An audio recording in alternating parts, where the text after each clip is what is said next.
हम आज सभी ने राम जी के 108 मन के लिए, तो आप सभी को राम नाम का महत्व आज बताने वाली हूँ ये कहानी के माध्यम से। तो पंडरी में एक साहूकार थे। तो साहूकार जो थे वो बहुत रईस थे। वो हर 2-3 महीने को वो दान धर्म करते थे। तो आपके उनके मन में आया कि मैं सोने का तुला दान करूँ, सोने का। तो बहुत सारा सोना किलो से लाए उन्होंने अपने वजन के हिसाब से और दान करने का सोच लिए, लेके कोठियार भर दिए सोने से। तो उनका जो मुनिम था, तो वो मुनिम क्या बोला, महाराज जी आप सभी ब्राह्मण देवता को दो, दान धर्म करो, पर हमारे पंढरपुर में एक इतने संत महात्मा है जिनका नाम है नामदेव जी महाराज। तो उनके यहाँ पे कितने बड़े बड़े गांव से संत महात्मा आते और उनके यहाँ भोजन प्रसादी होती, उनकी सेवा सत्संग होता। तो उनको भी आप उनमें बुलाओ लेने के हिसाब से, मतलब दान धर्म के हिसाब से सेवा दान उनको भी करो आप इसमें से देके, ताकि आपका पुण्य जो है वो और ज़्यादा अर्जित होगा। तो उनको पट गया मुनि जी की बात, वो साहूकार को। तो साहूकार जी ने नामदेव जी महाराज के यहाँ संदेशा भेजा। तो नामदेव जी महाराज बोले मैं संत महात्मा हूँ, मुझे इसकी कोई आवश्यकता नहीं है, और है अन्न वगैरह जो सेवा देता मैं भंडारा वगैरह करके भोजन प्रसाद वो प्रभु की कृपा से हो जाता। तो किसी का दिए वाला धन लेना मेरे धर्म में नहीं है बोले। तो फिर मुनिम जी ने ऐसे आके बोला, तो साहूकार जी बोले नहीं नहीं ऐसे कैसे, मैं खुद स्वयं जाऊंगा बोले उनको बुलाने के लिए।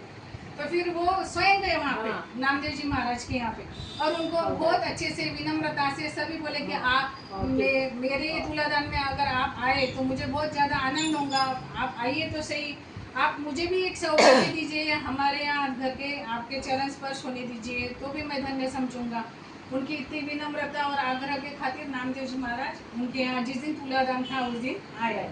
तो तुलादान था तो जैसे तुला के हिसाब से उन्होंने सोना पूरा परडे में डाले, और नामदेव जी महाराज को भी बोले आपकी क्या इच्छा है, वो तो मतलब आपको भी मैं वो हिसाब से दान धर्म करूँगा तुलाराम का जो सोने का कर रहा मैं, तो हर एक को अलग अलग दे रहा। तो बोले नहीं नहीं मुझे नहीं चाहिए, सिर्फ आपके बोलने की खातिर मैं यहाँ आया हूँ, आप आपका ये सब चलने दीजिए। तो बोले नहीं नहीं ऐसा तो नहीं होगा, आप क्या चाहते हो बोलो। तो बोले आपका तुलादान कर रहे हैं ना, तो एक काम करो, बोले एक तुलसी पत्र जो है वो तुलसी पत्र के ऊपर राम लिख के ये तुला में रखूंगा, उतना सोना आप मुझे दीजिए बोले, बस मैं उतना ही सोना ग्रहण करूंगा बोले आपसे चाहते हो। तो बोले बस ये रद्दी भर सोना इतना, ये तो कुछ भी नहीं, आप इसके बदले मैं आपको अच्छा 7-8 किलो सोना देना चाहता हूँ। वो बोले नहीं नहीं आप, मैं बोल रहा ना आप ये तुलसी के बराबर पत्ते के बराबर मुझे सोना दीजिए। तो बस वो साहूकार ने पूरा सोना जो लाया वो उसमें रखा तुला में, वो कितना रख रहा, हीरे जवाहरात मोती सब रख रहा, पर वो पड़ा ऊपर के ऊपर, और वो जो राम नाम का पत्ता लिखे वाला था वो नीचे के नीचे इधर आवा। तो फिर वो बोले महाराज जी तो भरो ही नहीं रामदेव महाराज जी।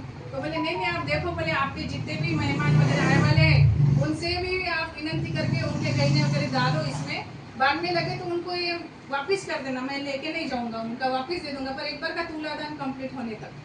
तो उन्होंने वो सब नामदेव जी महाराज को सभी लोग दुनिया मानती थी, तो सब वहाँ के मेहमान उन्होंने सबने अपने अपने हिसाब से गहने भी डाल दिए, फिर भी वो पर्दा हिला ही नहीं। तो फिर महाराज जी बोले अब कैसे करना है, साहूकार जी बोले ये तो हो रहा ही नहीं, फिर मेरा जो ये सब विधि है विधान है ये अधूरा रह जाएगा ना। तो बोले आप चिंता मत करो, आपने आपके जीवन में बहुत पुण्य अर्जित किया वाला है, सेवा धर्मशाला पान कोई बहुत कुछ करा, रास्ते वगैरह इतना आपने करा, मंदिर का धर्मशाला बांधे, तो आपका ये सब हो जाएगा। तो आप वो पुण्य भी इसमें डाल दीजिए, बोले आप संकल्प लीजिए कि मेरा ये पुण्य मैं ये पर्दे में डाल रहा हूँ। तो भी उनका वो पर्दा वैसा ही किया उन्होंने, पर वो पर्दा कुछ हिला नहीं। तो फिर वो बोले ऐसे कैसे, तो बोले ये राम नाम का महत्व है, जो तुम आप दान करते हैं वो सब दान भी है, पर ये सब दान से महत्वपूर्ण राम नाम का दान है। उन्होंने वो पत्ता उठाया अपने जीवा पे पधारे पाया, और बोले ये राम नाम से बढ़कर कुछ नहीं है, सब सेवा भाव अपने अपनी जगह पे, दान धर्म अपनी जगह पे, पर जीवन में जो राम नाम लेगा उसका वो जो राम नाम का दान है वो सबसे ज्यादा अनमोल और मोक्ष प्राप्ति का दान है। इसलिए सभी ने जिंदगी में चलते फिरते रोटी बनाते हुए कैसे भी हो राम राम करते रहने का जैसा समय मिला वैसा, क्योंकि ये जीवन अपने को 84 लाख योनियों के बाद मिले वाला है। और शिव जी ने भी बोले वाला है कि मुझे राम नाम प्रिय है, इसलिए उन्होंने बोले वाला है ना, रामा